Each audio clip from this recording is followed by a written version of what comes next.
Ils viennent d'apprendre le décès d'un de leurs camarades. Shamseddine, ce jeune homme de 15 ans, ce collégien a été roué de coups hier juste devant son domicile. Il est mort aujourd'hui. Ça s'est passé à Viry-Châtillon à la sortie de son collège. On écoute le témoignage des collégiens, on en parle juste après. Un adolescent de 15 ans passé à tabac à Viry-Châtillon à la sortie de son collège.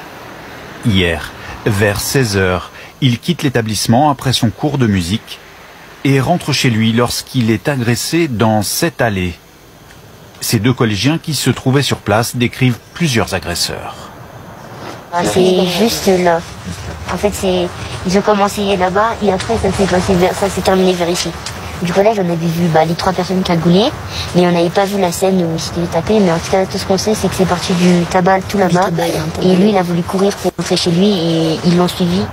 Tombé dans un guet-apens roué de coups à une centaine de mètres seulement de son domicile, gravement touché à la tête, selon un policier.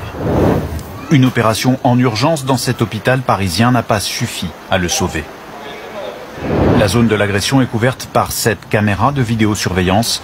Cet après-midi, un mineur de 17 ans a été arrêté puis placé en garde à vue. Dans le quartier, les témoignages évoquent une victime sans histoire. Alors vous l'avez entendu, il y a un jeune mineur de 17 ans qui a été arrêté suite à cette agression. Maintenant, ce qui reste à savoir, quelle était la raison de cette agression. Que ça soit un guet-apens ou non, regardez bien dans la vidéo, la distance que parcourt Shamseddine de son collège à sa maison, il n'y a même pas 100-150 mètres maximum. Nos enfants ne sont pas en sécurité sur 150 mètres autour de chez nous. Moi, je veux savoir, ils sont où les parents de tous ces enfants?